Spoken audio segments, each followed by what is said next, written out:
Coaching ক্লাসের আজকের বিষয় জীবন বিজ্ঞান, অধ্যায় জনন, বৃদ্ধি ও বংশগতি। নিউজ 18 বাংলার কোচিং ক্লাসে আজ জীবন বিজ্ঞান। দশম শ্রেণীর ছাত্ররা তোমরা তৈরি তো? কারণ এই সময়টা যেহেতু স্কুলে যাওয়া সম্ভব হচ্ছে না, যেহেতু নিয়ম করে স্কুলে পড়াটা সম্ভব হচ্ছে না, তার জন্য এই কোচিং ক্লাস জরুরি। বাড়ি বসে অন্তত এই লকডাউনের সময়, আর সেই জরুরি সময় 1 ঘন্টা করে আমাদের নিউজ 18 বাংলার এই কোচিং ক্লাসে স্যাররা আসছেন, ম্যাডামরা আসছেন এবং তারা পড়াচ্ছেন। যেমন আজ আমার সঙ্গে রয়েছেন নরেন্দ্রপুর রামকৃষ্ণ মিশনের জীবন বিজ্ঞানের শিক্ষক জহরকালী চট্টোপাধ্যায়। স্যার, আপনি তাহলে এবার শুরু করে দিন, কারণ ছাত্ররা অপেক্ষা করে রয়েছে পড়ার জন্য। হ্যাঁ, এখন তো লকডাউন চলছে, তো বাড়িতে চুপচাপ বসে না থাকলেই তোমাদের লকডাউনই হয়ে যাবে। কাজে এইটা বাঞ্ছনীয় নয়, সেই জন্য কিছু কিছু এগিয়ে থাকা দরকার। আজকে আমি এসেছি তোমাদের ওই এগিয়ে নিয়ে যাওয়ার জন্য। কিছুটা আমার সাথে থাকো, তোমাদের সাথে আমি আছি, দেখি কতটা এগিয়ে নিয়ে যাওয়া যায়। তো প্রথমে যেটা বলবো জনন, কারণ কোষ বিভাজন আগের দিনে হয়েছে। জনন, তারপর আমরা আসবো বৃদ্ধি ও বিকাশ। তো দেখে নিই জনন কাকে বলে। প্রথমে তো জনন এমন একটি পদ্ধতি যার মাধ্যমে জীব একই ধরনের অর্থাৎ সদৃশ্য অপত্য সৃষ্টির মাধ্যমে বংশধারা অক্ষুণ্ণ রাখতে চেষ্টা করে। এমন একটি পদ্ধতি যার মাধ্যমে জীব ঠিক নিজের মতোই আরেকটি জীব উৎপন্ন করে। ঠিক আছে, প্রত্যেকেরই তো ইচ্ছা যে আমি কিছু রেখে যাব, এই রেখে যাওয়ার ইচ্ছাটা হচ্ছে জনন। তো জননের মাধ্যমে যে কি হয়, এক হচ্ছে যে বংশধারা অক্ষুণ্ণ থাকে, 2 নম্বর জীবের সংখ্যা বৃদ্ধি হয়, 3 নম্বর যে জীব জন্মালে তো হবে না, জন্মিলে মরিতে হবে, অমরকে কোথা হবে, অর্থাৎ মরণ অনিবার্য। এই যে মরে যাচ্ছে, যার ফলে কি হয়, ভারসাম্য নষ্ট হয়, কমে যাচ্ছে সংখ্যাটা, তাহলে সংখ্যাটাকে পূরণ করতে হবে। আর জননের মাধ্যমে কি হয়, যে প্রজাতি, একটা নির্দিষ্ট প্রজাতি রয়েছে, সেই প্রজাতিটা তো আরও ভালো হওয়া দরকার, উন্নত হওয়া দরকার। এই উন্নত অর্থাৎ উন্নত চারিত্রিক বৈশিষ্ট্যযুক্ত জীবের উৎপত্তি ঘটবে, যার ফলে আমাদের এই প্রকৃতির যে বিবর্তন, এই যে ঘটনা, এটা এগিয়ে যাবে। তাহলে জনন সম্পর্কে কি কি উদ্দেশ্য জননের, এটা আমরা জানলাম। এইবার আমরা দেখব জনন কয় প্রকার এবং কীভাবে খুব সংক্ষেপে আমরা ছক করে দেখব।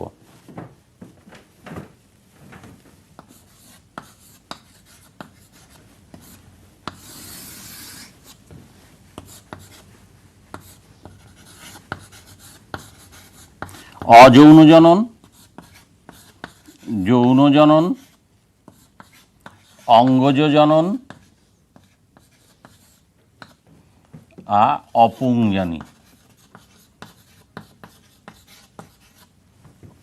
অযৌন asexual reproduction, যৌন sexual reproduction, অঙ্গজ vegetative reproduction,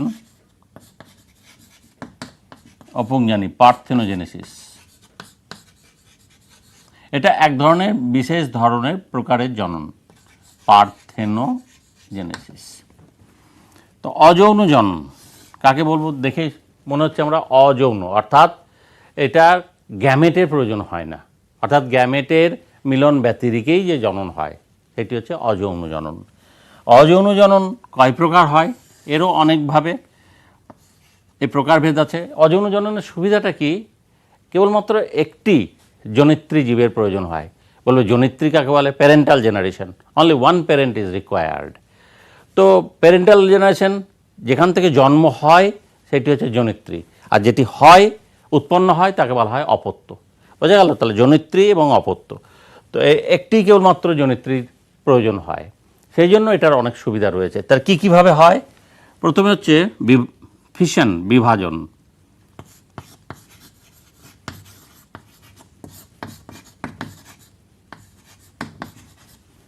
2 নম্বর কোরকোদ্গম, বাডিং,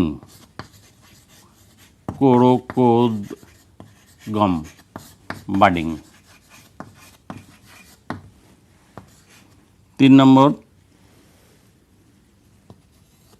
রেণু উৎপাদন।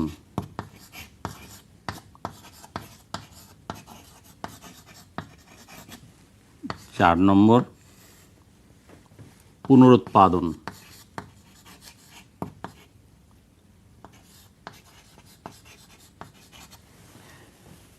বার্ডিং, রেণু উৎপাদন, স্পোর ফরমেশন,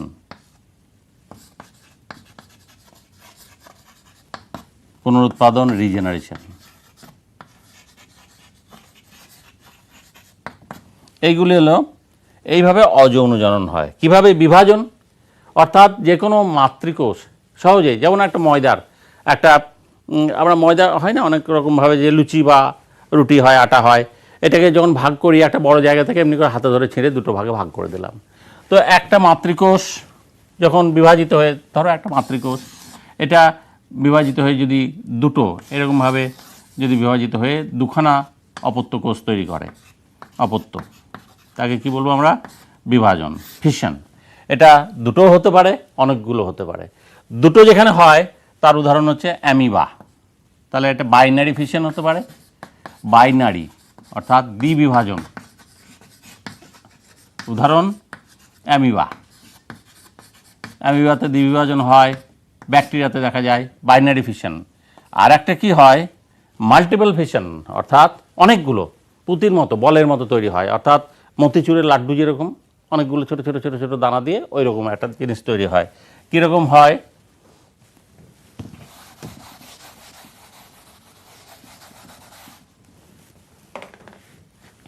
এরকম ধরো একটা কোষ, উদাহরণ দিলে বুঝতে পারবে যে খাল বিল, আমাদের বাংলাদেশ হচ্ছে মশা আছে প্রচুর, ইংরেজরা আসতে ভয় পেত, খাল নদী জঙ্গল এইসব আছে, এই মশা আমাদের আক্রমণ করে একটি ভয়ঙ্কর রোগ তৈরি করতো, তার নাম কি? ম্যালেরিয়া।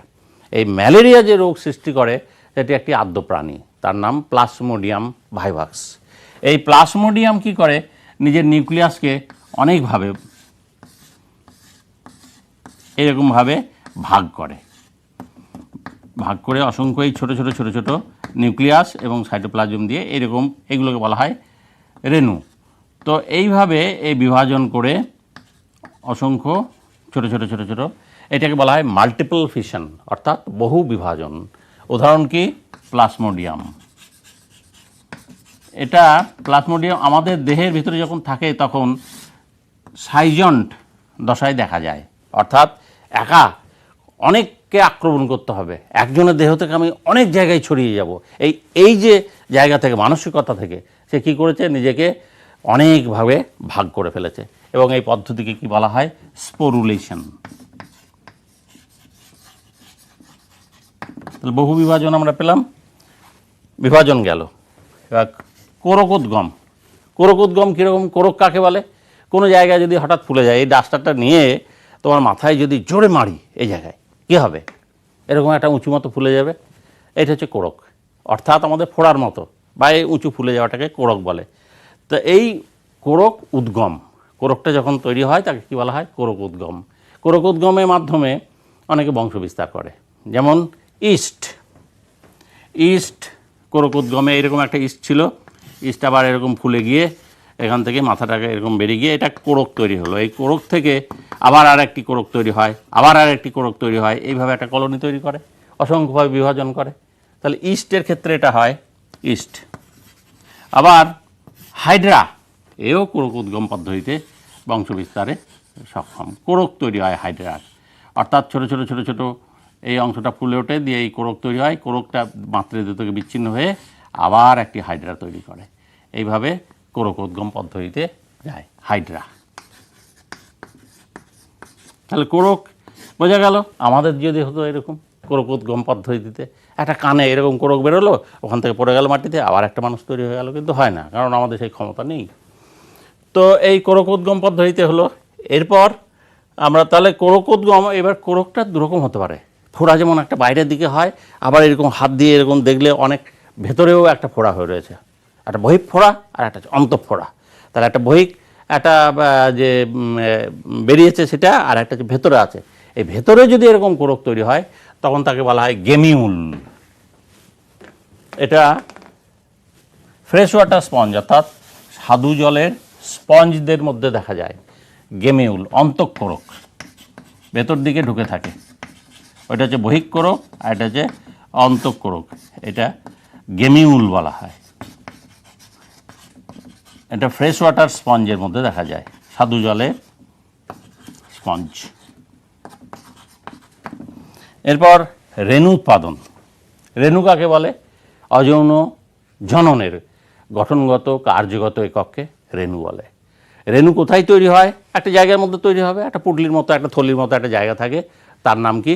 স্পোরাঞ্জিয়াম। তাহলে রেণু তৈরি হয় স্পোরাঞ্জিয়াম নামক অংশে বা রেণুস্থলী। তাহলে রেণু উৎপন্ন হয় কোথায়?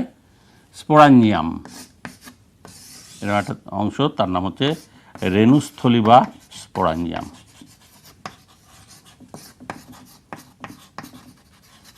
এই অংশে তাহলে এই রেণু তৈরি হয়, বিভিন্ন পদ্ধতিতে রেণু তৈরি হয়, অর্থাৎ মাইটোসিস পদ্ধতিতে হতে পারে রেণু।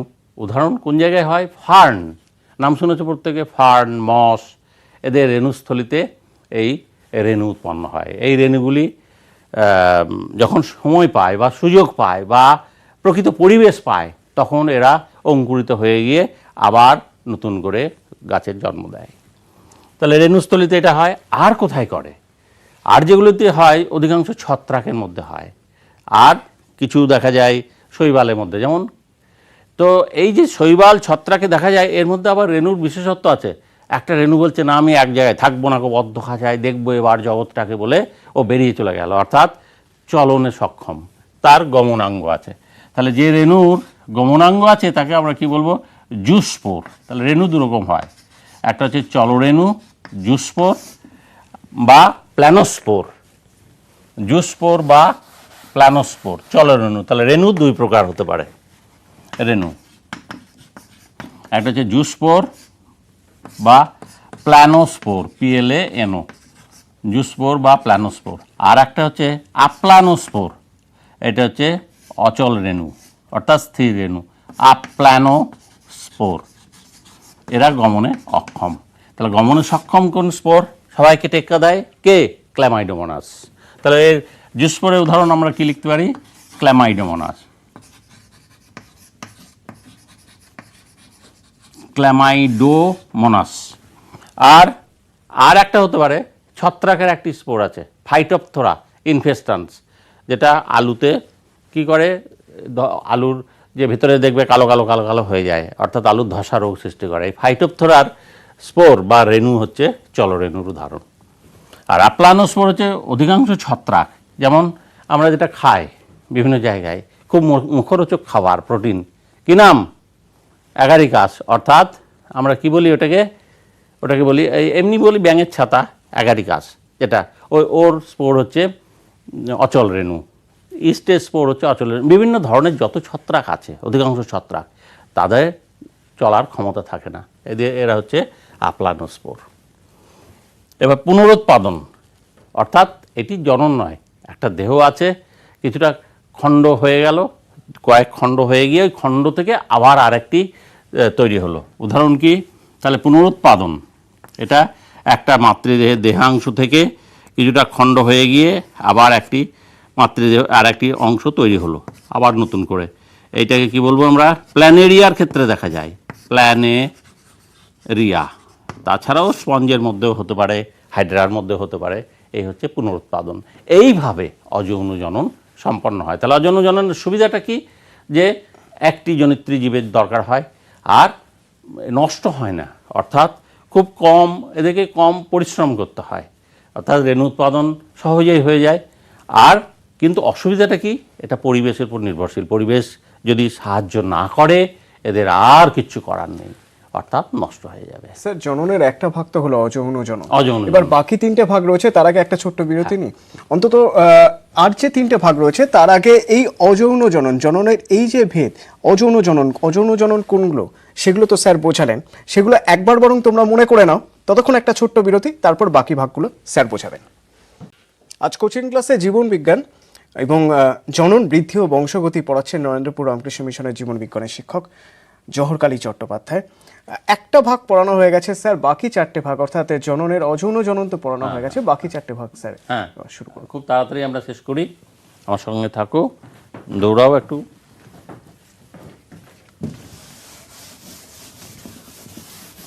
তো অযৌন জনন সম্পর্কে বললাম, অযৌন জননের সুবিধা এবং অসুবিধা। অযৌন জননের একটা সবচেয়ে বেশি সুবিধা হচ্ছে যে অযৌন জননের যে জনিত্রী যে বৈশিষ্ট্য এটা অপত্যের মধ্যে একই থাকে, বজায় থাকে, কোনো রকম পরিবর্তন হয় না।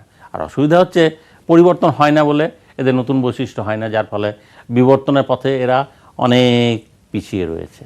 ঠিক আছে, এদের বিবর্তন মানুষ করা গেল না, মানে এদের বিবর্তন হলো না। এবার যৌন জনন, সেক্সুয়াল রিপ্রোডাকশন। যৌন জনন গ্যামেটের মিলনের মাধ্যমে যে হয়, গ্যামেট। তাহলে গ্যামেট হচ্ছে যৌন জননের একক। তাহলে দুটি গ্যামেট, একটা হচ্ছে পুং গ্যামেট আর একটা হচ্ছে স্ত্রী গ্যামেট। পুং এবং স্ত্রী গ্যামেটের মিলনের মাধ্যমে যে জনন ঘটে তাকে বলা হয় যৌন জনন। তো যৌন জনন অবশ্যই অযৌন জননের চেয়ে অনেক বেশি উন্নত। তার কারণ এই যৌন জননের মাধ্যমেই নতুন নতুন বৈশিষ্ট্য হয়। নতুন নতুন বৈশিষ্ট্য হলে ভেদ বা বিভেদ বা প্রকরণ দেখা যায়, এবং জীব বৈচিত্র্য, যেটা সবচেয়ে বেশি দরকার এখন, এই জীব বৈচিত্র্য তৈরি হয়, এবং জীব বৈচিত্র্য হয়ে গেলেই কী হবে, বিবর্তনের পথ সুগম হবে। এইভাবে আমাদের যৌন জনন হয়ে আসছে, অর্থাৎ অযৌন জননের চেয়ে অনেক বেশি আধিপত্য বিস্তার করছে। তো কিভাবে যৌন জনন হয় এটা আমরা দেখি। অর্থাৎ যৌন জননের প্রকারভেদ। যৌন জনন দুই প্রকার প্রধানত, একটা হচ্ছে কনজুগেশন, সংশ্লেষ বা কনজুগেশন,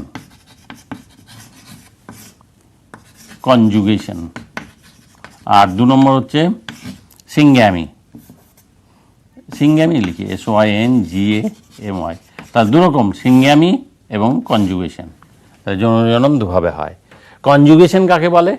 অর্থাৎ কনজুগেট করা, সংযুক্ত একটা নালীর মাধ্যমে পুরো গ্যামেটাঞ্জিয়ামের মধ্যে মিলন হয়। তাহলে গ্যামেটাঞ্জিয়াম যখন দুটি গ্যামেটাঞ্জিয়াম যখন নালীর মাধ্যমে, সংশ্লেষ নালীর মাধ্যমে, কনজুগেটিং টিউবের মাধ্যমে যুক্ত হয় এবং তাদের যে নিউক্লিয়াস এইগুলি মিলিত হয়, তখন তাকে বলা হয় কনজুগেশন বা সংশ্লেষ। উদাহরণ, উদ্ভিদের ক্ষেত্রে দেখা যায় এরকম একটা স্পাইরোগাইরার পরপর এরকমভাবে কোষ থাকে, আর একটি স্পাইরোগাইরা। এই কোষগুলির মধ্যে এই কি হয়, এর সংশ্লেষ নালী তৈরি হয়।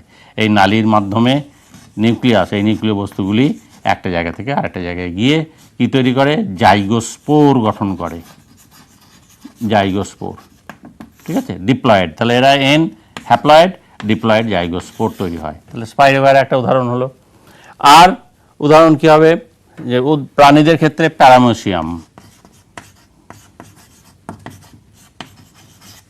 প্যারামেসিয়াম একটা উদাহরণ। তাহলে এইভাবে কনজুগেশন হয়, সংশ্লেষ। তাছাড়াও ব্যাকটেরিয়াতেও কনজুগেশন হয়, ব্যাকটেরিয়াল কনজুগেশন ব্যাকটেরিয়াতেও হয়।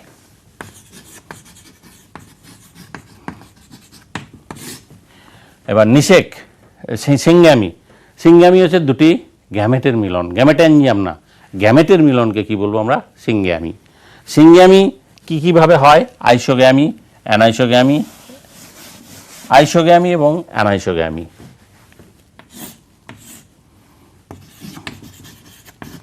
আইসোগ্যামি আর অ্যানাইসোগ্যামি।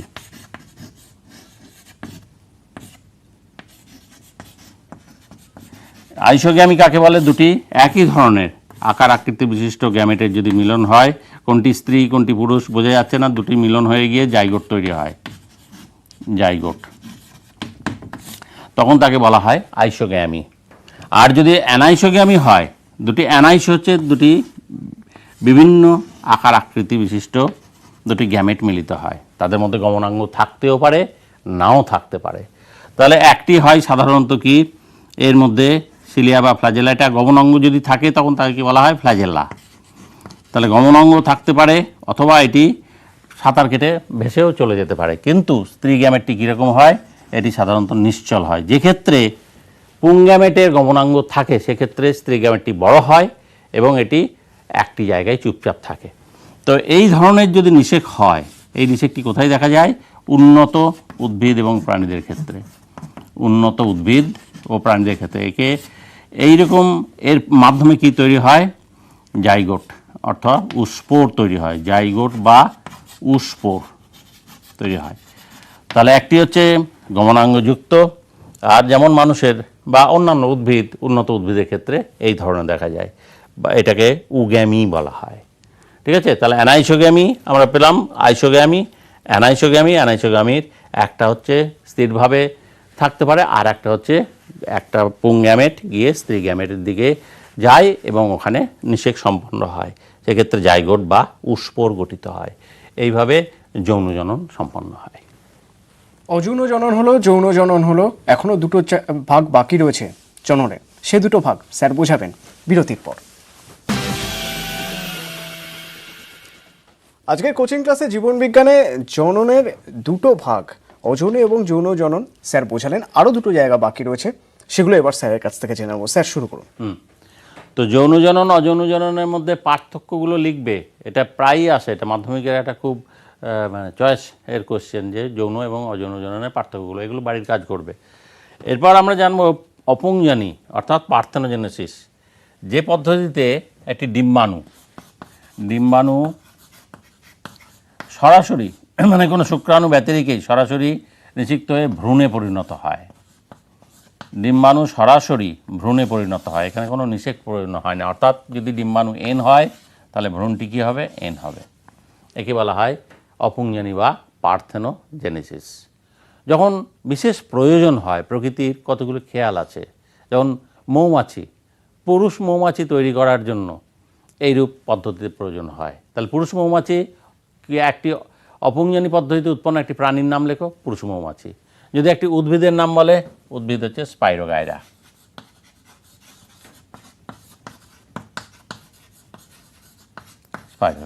এই অপুংজনি। আর যদি বীজহীন ফল, আর একটা প্রশ্ন থাকে, পার্থেনোকার্পি কাকে বলে? বীজহীন ফল উৎপন্ন হওয়ার পদ্ধতিকে পার্থেনোকার্পি বলে। অর্থাৎ যে পদ্ধতিতে কি হয়, এটা নিষেক ব্যতিরেকেই পুরো বীজটা, একটা ফলটা বীজে পরিণত হয়ে গেল, ঠিক আছে, এখানে অপত্য উৎপন্ন হয় না। বীজহীন ফল উৎপাদন পদ্ধতিকে পার্থেনোকার্পি বলে।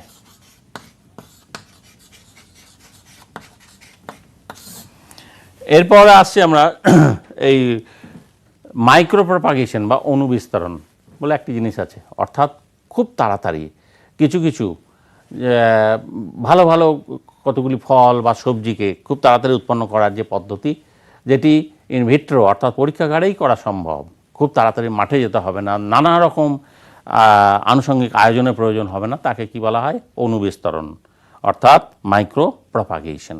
পরীক্ষাগারে কি করতে হয়? মাইক্রোপ্রপাগেশনে একটি বিশেষ ধরনের উদ্ভিদের একটি অংশ নির্বাচন করতে হয়। অর্থাৎ উদ্ভিদ কি হয়? টোটিপোটেন্সি, এর প্রচুর ক্ষমতা।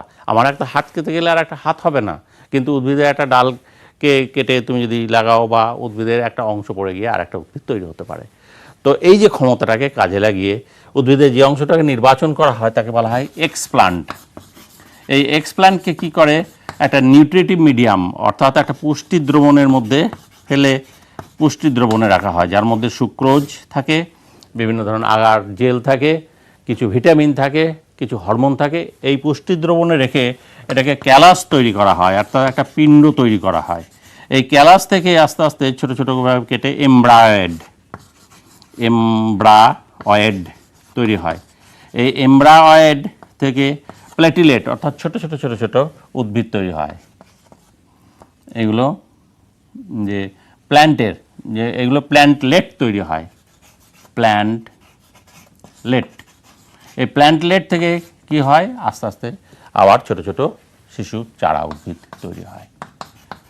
এইভাবে খুব দ্রুত গতিতে কোথায় কোথায় করা হয়? বিট হয়, গাজর হয়, বিভিন্ন ধরনের আর অন্যান্য সবজি, এইগুলোতে এই খুবই এগুলি ফলপ্রদ। অর্থাৎ গাজর তো হয়ই খুব ভালো।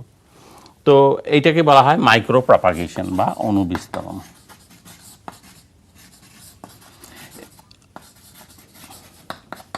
মাইক্রো প্রপাগেশন বা অণুবিস্তরণ তোমাদের এরকমভাবে ছক করে তোমরা দেখবে, এটা লেখায় 1 নম্বর থাকে ছক করে অণুবিস্তরণ কিভাবে ঘটে। তো এটার হচ্ছে যে পরীক্ষাগারে করা হয় বলে এটাকে আসেপ্টিক, অর্থাৎ এখানে বিশেষ কোনো কিছু অণুজীবের আক্রমণ হতে পারে না, অর্থাৎ এটাকে দূষণমুক্ত করা হয় এই নিউট্রিটিভ মিডিয়ামকে বা পুষ্টি দ্রবণকে। এরপরে আমরা আসছি একটা ফুলের বিভিন্ন অংশ। একটা ফুলের অংশ থাকে কি কি? 2টি অংশ থাকে। একটা আদর্শ ফুল, কাকে বলবো? আদর্শ ফুল। আদর্শ ফুলের প্রধানত দুটি অংশ থাকে, একটা হচ্ছে এসেনশিয়াল হোল্ড আবশ্যকীয় স্তবক, আর একটা হচ্ছে অ্যাক্সেসরি হোল্ড WHORL অর্থাৎ স্তবক। একটা হচ্ছে সহায়ক স্তবক আর একটা হচ্ছে আবশ্যিক স্তবক। সহায়ক স্তবকে থাকে অ্যান্ড্রোসিয়াম, এই এসেনশিয়াল হোল্ডে থাকে অ্যান্ড্রোসিয়াম এবং গাইনেসিয়াম অর্থাৎ পুংস্তবক এবং স্ত্রীস্তবক। আর অ্যাক্সেসরি হোল্ডে থাকে ক্যালিক্স এবং করলা, বৃতি এবং দল। এর মধ্যে জননের জন্য আমাদের দরকার এই দুটি, অ্যান্ড্রোসিয়াম এবং গাইনেসিয়াম। অ্যান্ড্রোসিয়াম অর্থাৎ পুংস্তবকের মধ্যে যেটি প্রয়োজন সেটা হচ্ছে পরাগদণ্ড এবং পরাগধানী। তাহলে পরাগধানীর মধ্যে উৎপন্ন হয় কে? পরাগরেণু উৎপন্ন হয়। এখানে মাতৃকোষ থাকে, মাতৃকোষ মিওসিস পদ্ধতিতে বিভাজিত হয়ে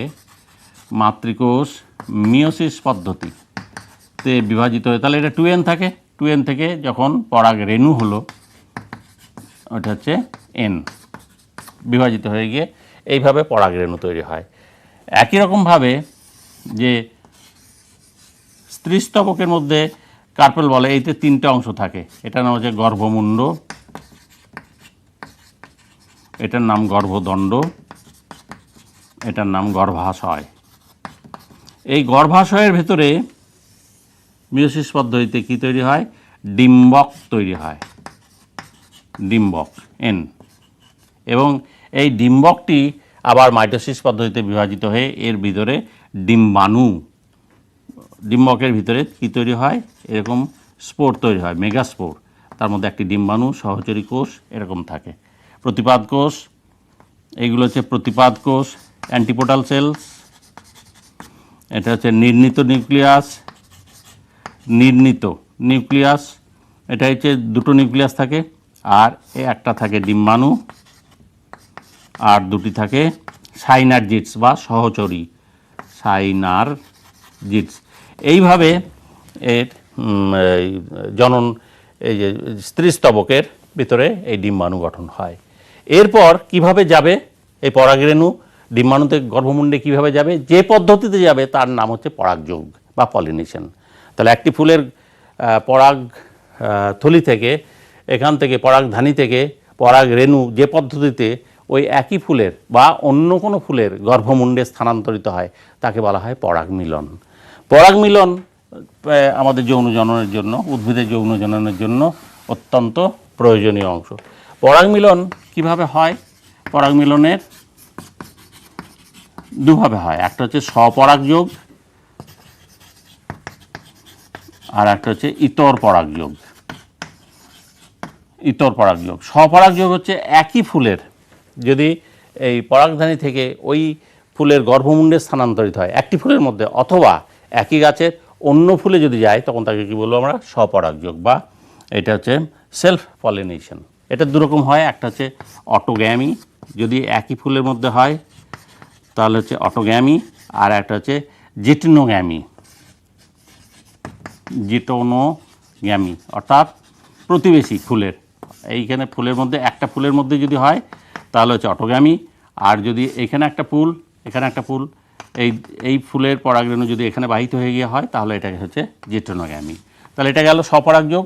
স্বপরাগযোগের উদাহরণ কি? মটর হতে পারে, শিম হতে পারে, এই বিভিন্ন ধরনের যে অধিকাংশ উভলিঙ্গ ফুল স্বপরাগযোগী হয়। আর ইতর পরাগযোগ উভলিঙ্গ এবং একলিঙ্গ উভয় ফুলেই হয়। ইতর পরাগযোগ হচ্ছে অন্য গাছের, অর্থাৎ একটা গাছের ফুলের পরাগধানী থেকে ওই একই প্রজাতিভুক্ত অন্য গাছের ফুলের গর্ভমুণ্ডে যাচ্ছে, তখন তাকে বলবো আমরা ইতর পরাগযোগ। ইতর পরাগযোগ সাধারণত একলিঙ্গ ফুলে হয়, আবার উভলিঙ্গ ফুলেও হয়। তো যেমন তাল, নারকেল, যেগুলো একলিঙ্গ ফুল আর কি, সেই এর ক্ষেত্রে হয়। আবার কুমড়োর ক্ষেত্রে হতে পারে, অথবা ইতর পরাগযোগ, দুটোই হয়। এই পরাগযোগের ফলে এই পরাগযোগ কীভাবে হয়? ইতর পরাগযোগ অনেকভাবে হয়, যেমন বাতাসের মাধ্যমে হয়। ধান, গম, এই যেগুলো এগুলো বাতাসের মধ্যে বায়ু পরাগী বলা হয়। জলের মাধ্যমে হয়, ভেসে ভেসে যায়, যেমন পাতা ঝাঁঝি, পাতা শ্যাওলা এগুলো। তারপর এগুলো পতঙ্গের মাধ্যমে হতে পারে, যত ফলের গাছ আছে আম, জাম, কাঁঠাল, এগুলো পতঙ্গ পরাগী। আবার পাখির মাধ্যমে হতে পারে, যেগুলো হচ্ছে পলাশ, শিমুল, এগুলো পাখির মধ্যে। তাহলে পক্ষী পরাগী হলো, জল পরাগী হলো, বায়ু পরাগী হলো, পতঙ্গ পরাগী হলো, এইভাবে পরাগ মিলন হয়। ইতর পরাগ স্বপরাগ যোগের সুবিধা হচ্ছে নিজেদের মধ্যে, অর্থাৎ নিজেদের বৈশিষ্ট্য, জিনগতভাবে নিজেদের বৈশিষ্ট্যকে পরবর্তী প্রজন্মে ধরে রাখা। আর ইতর পরাগ যোগের মাধ্যমে কি হয়, নতুন নতুন বৈশিষ্ট্যের সৃষ্টি হওয়া। এই হচ্ছে পরাগ যুগের। আমরা জানলাম স্বপরাগ যুগে কম পরাগ অপচয় হয়, আর ইতর পরাগ যুগে অপচয় অনেক বেশি হয়। তাহলে সুবিধাও জানলাম, অসুবিধাটাও জানলাম। এরপরে এই আলোচনা চলবে, অর্থাৎ স্যার আরো পড়াবেন, আরো কিছুটা বাকি রয়েছে অবশ্যই আমাদের আজকে কোচিং ক্লাসে। তবে এরই মাঝে তোমাদের কিছু প্রশ্ন থাকতে পারে, তো সেই প্রশ্নগুলোর উত্তরও স্যারই দেবেন। প্রশ্নগুলো কিভাবে করবে? 66202325 আরেকবার বলি, 66202325 বা 66202326 এই দুটো নাম্বারে ফোন করে তোমরা প্রশ্ন করতে পারো। স্যার যে প্রশ্নগুলো থাকছে সেই প্রশ্নগুলো স্যার এর মতো করে উত্তর দেবেন, বুঝিয়ে দেবেন। তবে একটা বিরতির পর স্যার পড়াচ্ছেন, কিন্তু তারই পাশাপাশি বেশ কিছু প্রশ্ন আসছে, স্যারকে অনুরোধ করব প্রশ্নগুলোর উত্তর দিতে। যেমন সৌম্যদীপ মুখোপাধ্যায় বাঁকুড়া থেকে প্রশ্ন করেছে। সৌম্যদীপ, কি প্রশ্ন? উগামি কাকে বলে? আরেকবার করবে প্রশ্ন? উগামি। উগামি কাকে বলে? উগামি উগামি তো বলে দিয়েছি পড়ানোর সময়। উন্নত উদ্ভিদের ক্ষেত্রে যে নিষেক সম্পন্ন হয়, অর্থাৎ একটি ডিম্বাণুর সাথে যে পদ্ধতিতে এই শুক্রাণু মিলিত হয়ে গিয়ে জাইগোট তৈরি করে, তাকে উগামি বলা হয়। স্যার, আপনি একটা গুরুত্বপূর্ণ প্রশ্নের কথা বলছিলেন, যে প্রশ্নটা বারবার আসে এবং যে প্রশ্নটা খুব কমন, কিন্তু যে প্রশ্নের সঠিক উত্তর। হ্যাঁ, জনুক্রম। এই প্রশ্নটি আসে, জনুক্রম কাকে বলে, উদাহরণ দাও। তো জনুক্রম হচ্ছে যে দুটি হ্যাপ্লয়েড, অর্থাৎ স্পোরোফাইটিক এবং গ্যামেটোফাইটিক, এই দুটি যে জেনারেশন আছে, এই দুটি জেনারেশনের পরপর ক্রমিক আবর্তনকে বলা হয় জনুক্রম। এবং হ্যাঁ, বলুন স্যার। এবং উদ্ভিদের ক্ষেত্রে স্পষ্ট দেখা যায়, প্রত্যেকের ক্ষেত্রেই জনুক্রম আছে, কিন্তু সেগুলি এত কম স্থায়ী, অর্থাৎ এগুলোকে দেখা যায় না। প্রত্যেকের ক্ষেত্রে, প্রত্যেক জীবের ক্ষেত্রে আছে, কিন্তু উদ্ভিদের ক্ষেত্রে খুব সুস্পষ্টভাবে দেখা যায়। কার? মস এবং ফার্নের ক্ষেত্রে জনুক্রম সুস্পষ্ট, হ্যাপ্লয়েড এবং ডিপ্লয়েড জেনারেশন। রায়গঞ্জ থেকে স্বপ্নজিৎ রায়, বলো কি প্রশ্ন তোমার? আমার কোশ্চেনটা হলো কি, জননের তাৎপর্যগুলি আলোচনা করো। জননের তাৎপর্য তো বলে দিয়েছি, তুমি কি শুনেছো? জনন হওয়া কি জন্য? অর্থাৎ সংখ্যা বাড়ানোর জন্য, নিজের বংশধারা অক্ষুণ্ণ রাখার জন্য, ভারসাম্য, প্রাকৃতিক ভারসাম্য বজায় রাখার জন্য, এবং নতুন নতুন বৈশিষ্ট্য যেগুলো হয় জীবজগতে, সেগুলি এই বৈশিষ্ট্যগুলোকে করার জন্য। সরসুনা থেকে হিরণময় মৃধা, বলো কি প্রশ্ন? আমার প্রশ্ন হচ্ছে, জনুক্রম কাকে বলে? জনুক্রম এইমাত্র বললাম, জনুক্রম কাকে বলে। অর্থাৎ হ্যাপ্লয়েড এবং ডিপ্লয়েড জনু, স্পোরোফাইটিক এবং গ্যামেটোফাইটিক এই জনুর ক্রমিক আবর্তনকে জনুক্রম বলে। জীবনচক্রে, জীবের জীবনচক্রে দেখা যায়, প্রতিটি জীবের দেখা যায়, কিন্তু কারো হচ্ছে খুব অস্পষ্ট, খুব কম স্থায়ী, এবং কারো কারো হচ্ছে খুব সুস্পষ্ট।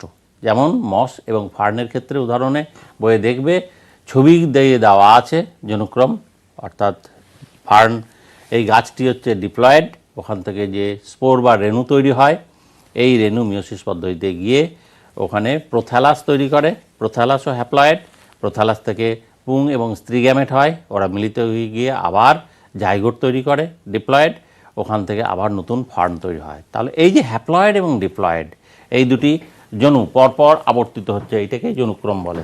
এরকম ফার্নের আরো কিছু প্রশ্ন রয়েছে, তবে স্যার খুব সংক্ষেপে, আপনি যেখানে বাকি ছিল, আমাদের কিছুটা বাকি ছিল, সেই জায়গাটা যদি শেষ করে দেন, তাহলে বোধহয় যারা এই মুহূর্তে দেখছে তাদের আরো বেশি সুবিধা হবে।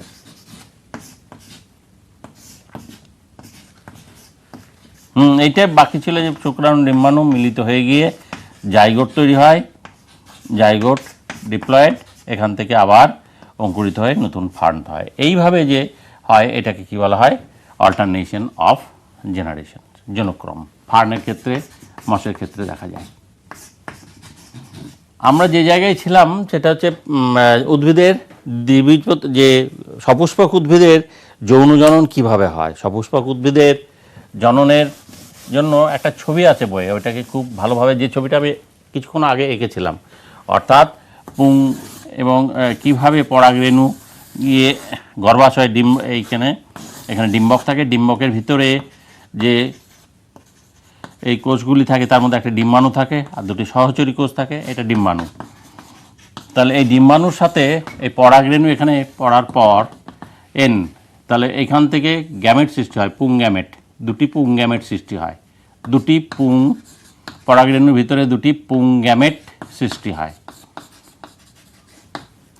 এই পুং গ্যামেট পরাগ এখান থেকে একটি পরাগ নালী অর্থাৎ এটি উৎপন্ন হয়।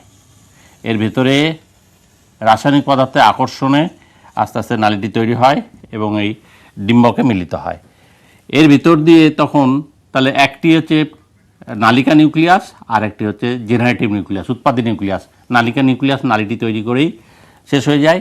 এবার উৎপাদী নিউক্লিয়াস এখানে আসার পর দুটি পুং গ্যামেট তৈরি করে। পুং গ্যামেট, এই একটি পুং গ্যামেট ডিম্বাণুর সাথে মিলিত হয়, মিলিত হয়ে গিয়ে কি তৈরি করে, জাইগোট বা উস্পোর গঠন করে, জাইগোট গঠন করে, এটাও এন। আর একটি পুং গ্যামেট কি হয়, এদিক দিয়েছে এই নির্ণীত নিউক্লিয়াস, নির্ণীত নিউক্লিয়াস, এটা হচ্ছে 2n, দুটো নিউক্লিয়াস থাকে এখানে, এই দুটো 2n, এর সাথে আর একটি n যুক্ত হয়ে 3n, তার মানে এন্ডোস্পার্ম গঠন করে, এন্ডোস্পার্ম বা ভ্রূণ পরিপোষক কলা। এই জন্য এই সপুষ্পক উদ্ভিদে দুবার নিষেক সম্পন্ন হয়, এই জন্য এটাকে কী বলা হয়, দ্বিনিষেক। তো এই প্রশ্নটা খুব থাকে, দ্বিনিষেক কাকে বলে?